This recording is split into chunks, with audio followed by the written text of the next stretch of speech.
아우, 네 분이 다섯 분이 하셨어요? 제가 안 보여가지고 다섯 분이 하셨는데, 한 50명이 하는 것 같아. 일단 10으로 너무 잘 하시는 것 같습니다. 우리 한 번 더 격려의 박수 한번 합시다. 예.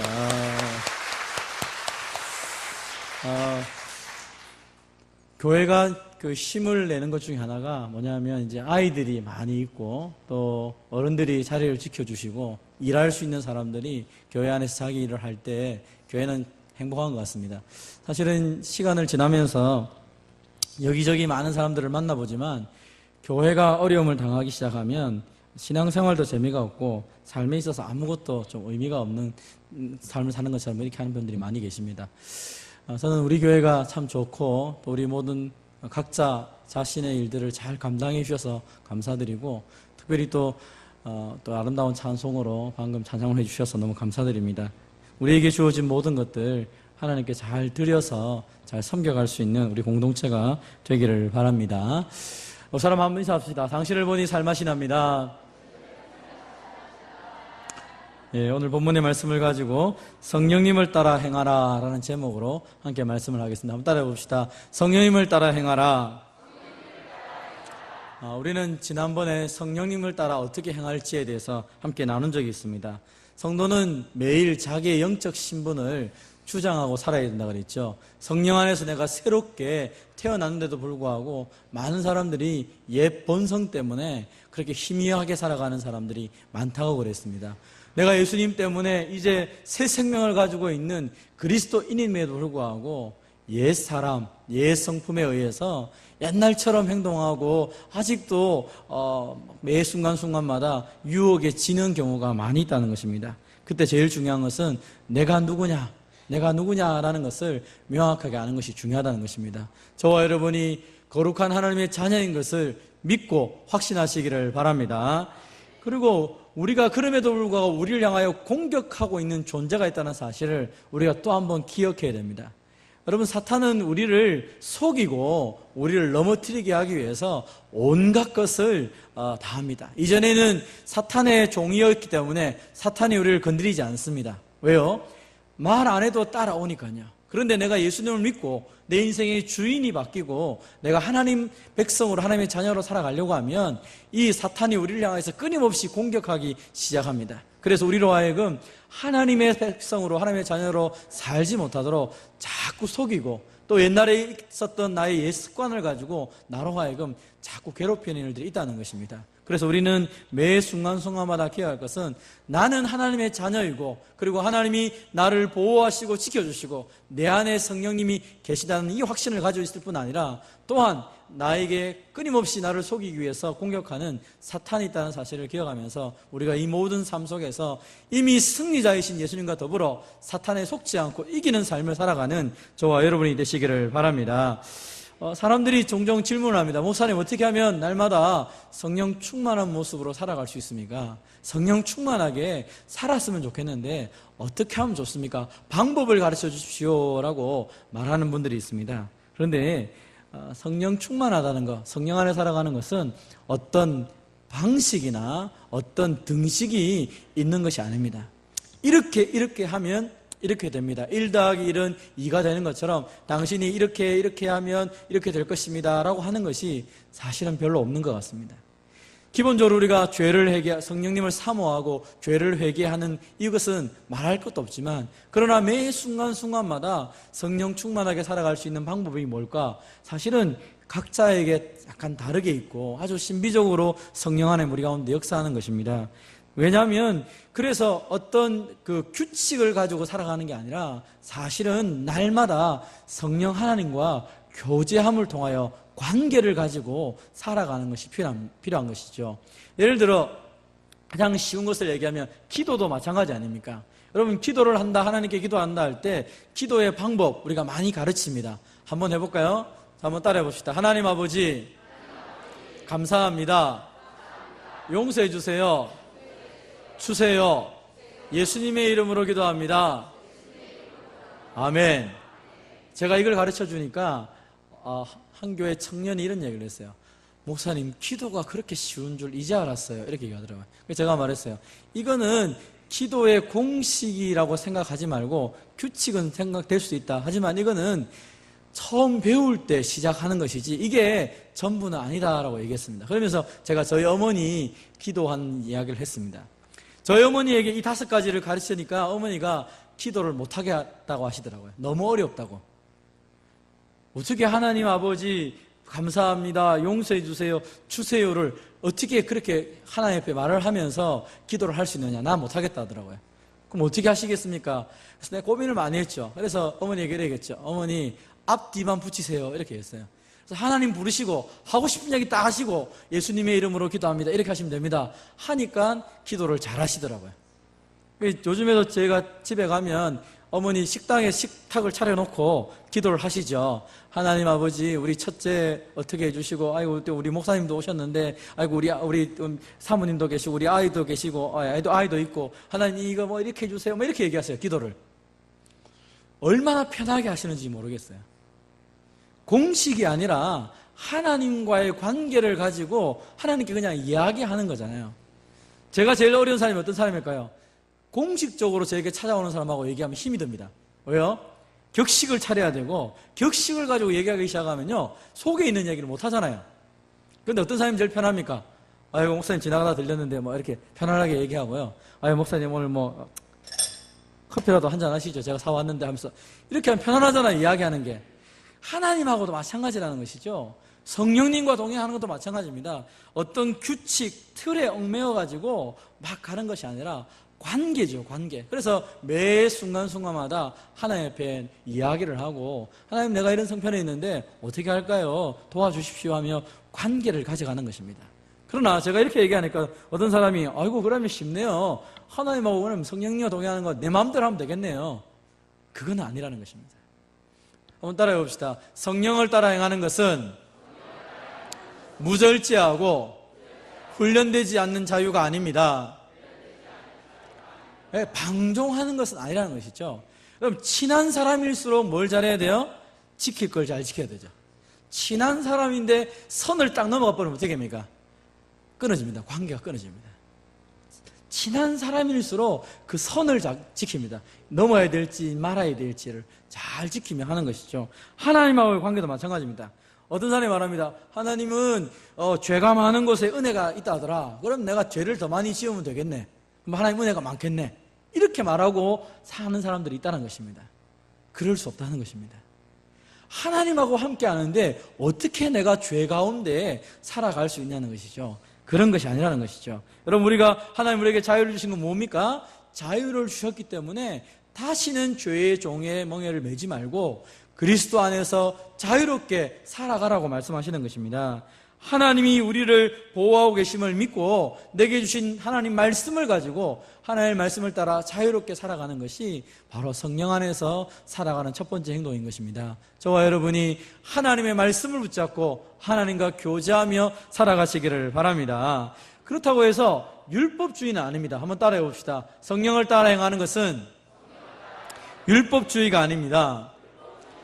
제가 성경을 읽어라, 기도를 하라 하니까 어떤 사람이 이거 너무 율법적으로 하는 분이 계세요. 사실은 우리가 율법을 붙잡고 살아갈 것 같으면 성령이 필요 없죠. 예수님도 필요 없죠. 그럼 우리가 이 말씀을 다 지키며 살아갈 수가 없습니다. 그러나 우리는 늘 말씀을 붙잡고 살아가는 것은 하나님이 나를 도와주셔서 이 말씀을 따라서 내 인생이 하나님께 인도함을 받고 하나님의 뜻을 쫓아가는 것을 우리 성경을 통해 기도를 통해 하는 것이죠.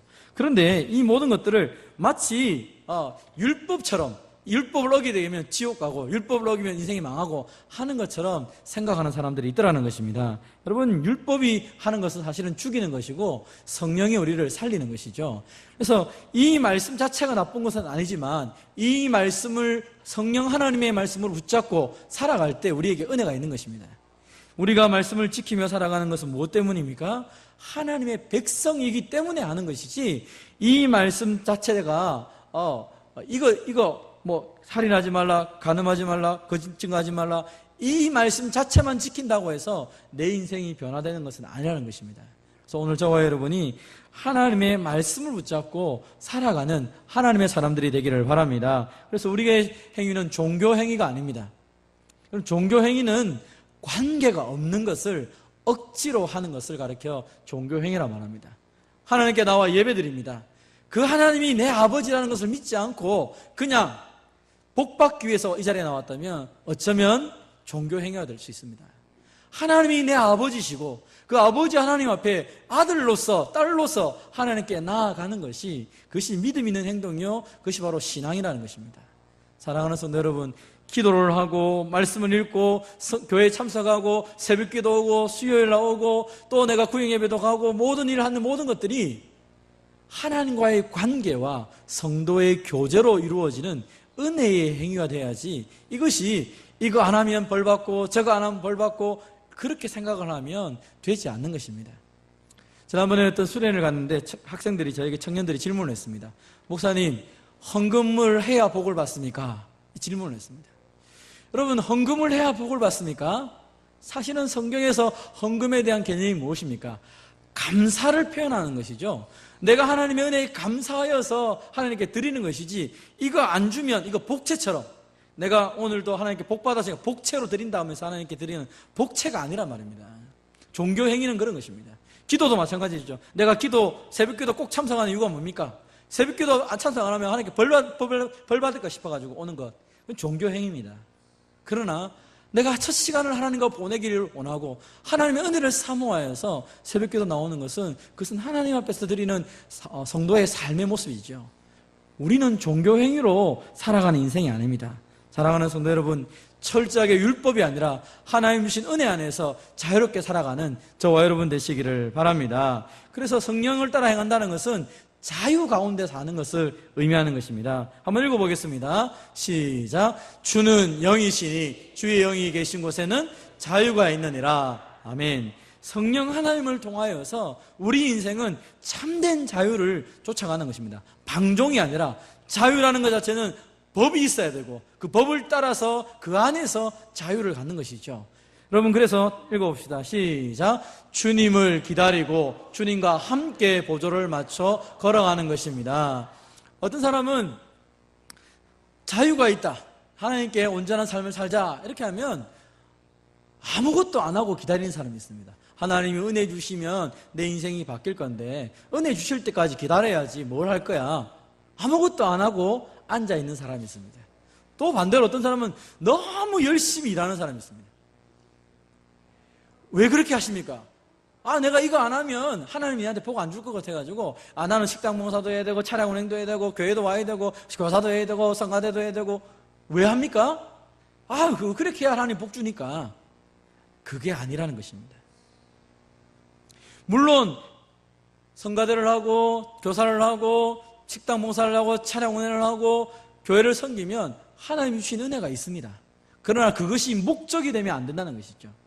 여러분, 하나님이 여러분을 세워가실 때에 하나님이 여러분의 수준에 맞도록 여러분에게 은혜를 주시고 여러분 하여금 더 큰 일들을 할 수 있도록 때마다 일을 보여주시게 되는 것입니다. 나는 내가 할 수 있는 능력이 분명히 있는데도 불구하고 아무것도 안 하는 사람은, 그 사람은 참 문제가 되는 거죠. 반대로 나는 아무것도 할 수 없는데 너무 많은 일을 하면 지쳐가지고 아무것도 못한다는 것입니다. 성령이 충만하고 성령을 따라간다는 것은 주님과 함께 보조를 맞추는 것이죠. 그럼 그래서 우리가 하나님 앞에 기도하며 나아가는 것입니다. 내가 어떻게 무엇을 할 수 있을까요? 모든 사람은 동일하지 않습니다. 모든 사람은 다 같은 것을 할 수가 없습니다. 그렇지만 우리가 예수님께 보조를 맞추어 가기 시작하면 하나님이 우리에게 가르쳐 주시는 것이 있죠. 수고하고 무거운 짐자들아 다 내게로 오라, 내가 너희를 쉬게 하리라. 예수님이 이 말씀하실 때 사실은 죄 가운데 있고 인생의 무거운 짐을 가진 사람들 보고 하지만, 오늘날 또한 이 말씀이 교회 안에 있는 사람들에게 동일하게 적용되는 것 같습니다. 내가 너무 짊어지지 못하는 것을 많이 짊어져가지고 정신없이 쓰러지는 모습이 아니라, 정말 하나님 앞에서 예수님과 교제하며 그 길을 걸어갈 때 내 마음에도 하나님의 은혜가 있고 나를 통하여 많은 사람들이 하나님을 발견하게 되는 것입니다. 사랑하는 성도 여러분, 주님과 보조를 맞춰 가시기를 바랍니다. 한번 따라해 봅시다. 성령을 따라 행하는 것은 인도함을 받아 사는 것입니다. 하나님의 영으로 인도함을 받는 사람이 하나님의 아들이다라고 성경의 로마서 8장 14절에 말씀을 합니다. 여러분, 하나님의 인도를 받는다는 것은 하나님의 뒤를 따라가는 것이죠. 몰아붙이며 따라가는 게 아니라는 것이죠. 하나님은 카우보이가 아니라 목자죠. 우리를 몰아붙이시는 분이 아니라 나를 따라오너라라고 말씀을 하는 것입니다. 그래서 우리가 성령 안에서 살아간다라고 말할 때 이게 막 떠밀려서 막 가는 게 아니라 하나님과 더불어 가고 하나님 주시는 그 인도함을 받아가기 위해서 날마다 내가 기도하고 말씀 앞에 나아가는 것입니다. 그럼 제가 특별히 저희 교회에서 우리 교회 구역장들, 또 구역 강사 교사들, 또 우리 장로님들, 교회 지도자들에게 복 있는 사람을 나누어 드립니다. 왜 나누어 드립니까? 새벽기도 본문이 그거라 그랬죠. 여러분, 교회에 못 나오시는 분들은 그 본문을 읽으면서 우리 교회가 어디로 가고 있는지, 어떻게 말씀이 나를 인도하는지 매 순간순간 함께 나누고 가자는 것입니다. 하나님의 인도함을 받지 않으면 하나님의 사람이 아니라고 했는데, 우리가 내 인생을 걸어가면서 이 길이 맞을까 저 길이 맞을까 내가 마음대로 선택하고 분위기에 떠밀려가지고 막 밀려가면 그것은 온전한 하나님의 사람이 아니라는 것입니다. 때로는 먼저 멈추어서 하나님의 음성을 듣고 하나님의 말씀을 붙잡았다면 이제 일어서서 일을 할 수 있는 것이 되어야 되는 것입니다. 숫자가 중요한 것이 아니라 내가 어떤 삶으로 제대로 서 있느냐가 더 중요하다라고 말씀을 하고 있는 것입니다. 사랑하는 성도 여러분, 이제 우리가 하나님의 말씀을 따라서 인도함을 따라 살아가게 되면 어떻게 됩니까? 반드시 열매가 드러나게 되고 그 열매로 내가 살아왔는지가 증명이 되는 것입니다. 우리는 지금 주일 오전에 성령의 9가지 열매에 대해서 말씀을 나누고 있습니다. 그럼 우리의 삶 속에서 내가 지금 맺고 있는 열매가 무엇인지를 바라볼 필요가 있습니다. 사실은 이것은 나는 잘 모를 수 있습니다. 왜요? 나무가 열매를 맺을 때 나무 자체가 열매를 잘 보지 못할 수도 있습니다. 그러나 다른 사람은 다 본다는 것입니다. 여기가 우리에게 주는 도전이 굉장히 큽니다. 여러분, 나는 내 딴에 열심히 한다고 하고 있는데 내 주위에 있는 사람이 나를 바라보면서 생각합니다. 저 사람 때문에 우리 공동체가 망쳐졌어. 저 사람 때문에 내가 상처를 많이 받았어. 저 사람 때문에 우리가 뭐가 안 돼. 그것이 모든 사람들이 그렇게 하고 있다면 내가 생각해 봐야 될 것입니다. 내가 육체 일을 하고 있는지, 또 내가 가는 그곳에 많은 사람이 위로를 받고 나는 별거 하는 게 없는데 나 때문에 분위기가 바뀌어가고 있다면 그럼 굉장한 성령의 열매가 맺어지는 것이겠죠. 그래서 열매를 보면서 그 사람이 어떤 나무인지를 돌아볼 필요가 있는 것입니다. 중요한 것은 무엇입니까? 내가 성령의 열매를 맺으면서 성령을 따라가면서 많은 사람들 만나는 사람들에게 정말 하나님의 사랑과 그 기쁨과 그들에게 하나님의 평강을 나눠주는 그 놀라운 사람이 되면 좋은데, 내가 분명히 예수님을 믿고 내가 하나님의 백성이 맞고 하나님의 자녀가 맞는데도 불구하고 내 삶 속에서 육체의 일이 나타나기 시작하면 어떻게 해야 되겠습니까? 내가 분명히 하나님의 사람은 확실한데, 정말 내가 하나님의 백성으로 살아가는데 그럼에도 불구하고 내 삶 속에서 육체의 일들이 나타나고 있다는 것입니다. 어떻게 해야 되겠습니까? 한번 따라해 봅시다. 먼저 죄를 고백하십시오. 인정하셔야 됩니다. 여러분, 우리가 굉장히 어려운 게 이것입니다. 하나님 앞에서 내가 죄를 짓고 있다는 것을 인정하는 것이 쉽지가 않은 것입니다. 왜 변화가 안 되는지 아십니까? 인정을 하지 않기 때문입니다. 내가 어떤 길을 걸어왔는지, 내 삶 속에서 무엇이 옳고 그른지를 분명하게 인정을 하고 말씀 앞에서 내가 엎드려서 인정을 해야 되는데 인정하지 않는 것입니다. 인정을 하지 않으니까 회개가 되지 않는 것이죠.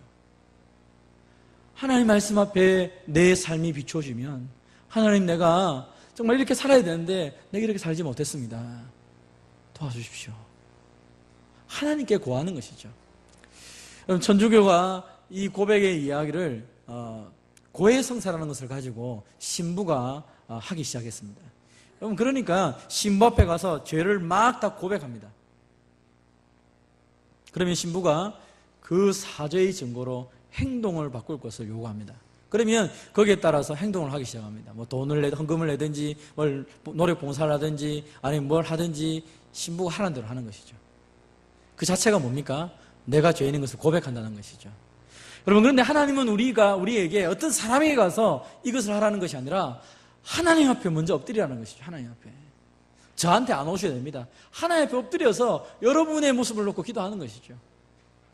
그리고 하나님의 도움을 구하는 것입니다. 성령 하나님께서 나에게 관계를 회복시켜 달라고 엎드리셔야 됩니다. 그래서 놀라운 일은 시편 51편을 읽어보면 다윗이 자기가 밧세바를 범하고 우리아를 죽였고 그럼에도 불구하고 그가 하나님 앞에 기도했던 내용을 살펴보면 이런 기도를 합니다. 하나님, 내가 하나님께만 잘못했습니다. 하나님, 주의 성신을 내게서 떠나지 말게 하시고 내 마음을 정한 마음으로 바꿔주셔서 나를 새롭게 해주십시오. 그렇게 하면 내가 다른 사람들을 가르치겠습니다. 이렇게 말합니다. 그럼 이해가 되지 않지 않습니까? 하나님, 내가 밧세바를 범했습니다. 간음했습니다. 내가 우리아를 죽였습니다. 내 살인자입니다. 하나님, 나를 용서해 주십시오. 나는 왕인데 이딴 행동을 했습니다. 용서해 주십시오. 이렇게 해야 정상인데 시편 51편의 다윗의 기도는 그게 아니었다는 것입니다. 왜 그렇게 했을까요? 다윗이 자신을 돌아봤을 때 왜 이런 행동을 했느냐, 그 근본적인 원인을 살펴보니까 하나님 자체를 무시했다는 것입니다. 하나님이 나와 함께 계시고 하나님이 나를 목동을 있던 나를 이스라엘의 왕으로 세워주셨는데 내가 그 위치를 잊어버리고 내 마음대로 하나님 없이 없는 것처럼 살았다는 것을 고백하기 시작합니다. 그러면서 내 모든 변화의 시작은 하나님과의 관계를 통하여서 변화되기를 소망하고 하나님 앞에 철저히 꼬꾸라져서 엎드리기 시작하는 것입니다. 그러면서 그의 소원이 뭐냐면 성령을 거두어 가지 마십시오. 주의 성령을 거두어 가지 마시고 나에게 상한 심령을 주셔서 내가 하나님께 엎드립니다. 나를 불쌍히 주셔서 내가 변화되어서 나와 같이 어리석게 살아가는 사람들에게 하나님의 말씀을 가르칠 수 있는 사람이 되게 해달라고 기도합니다. 여러분, 성령과 동행하는 삶은 완전성을 추구하는 것이 아닙니다. 하나님 우리 보고 완전한 사람이 되어서 네가 하나님처럼 살아라는 것이 아니라 어쩌면 우리는 성경대로 보면 성장하며 나아가는 것이죠. 내가 온전하니 너희가 온전하라, 이 말은 100% 하나님처럼 되라는 말이 아니라 그 하나님을 향하여 달려나가는 우리의 모습들을 하나님이 요구하시는 것입니다. 사랑하는 성도 여러분, 우리는 예수를 통해서 거룩해진 백성들입니다. 성령 하나님이 내 안에 계십니다. 이제 우리가 하나님을 향하여 성령과 더불어 달려나가야 되는데 완전하지는 못하지만 날마다 넘어질 수도 있고 쓰러질 수도 있지만 그때마다 툴툴 털고 하나님 앞에 내 삶을 인정하고 다시 하나님의 백성으로 일어서서 제사장 일들을 감당할 수 있는 하나님의 사람이 되어야 하나님은 우리를 통하여 성령의 놀라운 역사들의 일들을 해나간다는 것입니다. 오늘 저와 여러분 삶 가운데 혹시나 육신의 일이 자꾸 내 삶 가운데 드러나는 분들이 계십니까? 오늘 이 시간 다시 하나님께 엎드렸으면 좋겠습니다. 내가 성령과 더불어서 은혜의 백성이라고 생각하면서 방종하며 사는 분들이 있습니까? 회개하면서 이제 하나님 안에 주시는 참된 자유를 가지고 성도들을 섬기며 하나님을 섬기며 이 세상을 섬겨 나갈 수 있는 하나님의 백성이 되어야 될 것입니다. 하나님 주신 자유, 주님을 위해서 마음껏 사용하시고 내 인생이 하나님 앞에 기억되는 아름다운 인생이 되기를 주님의 이름으로 축원드립니다.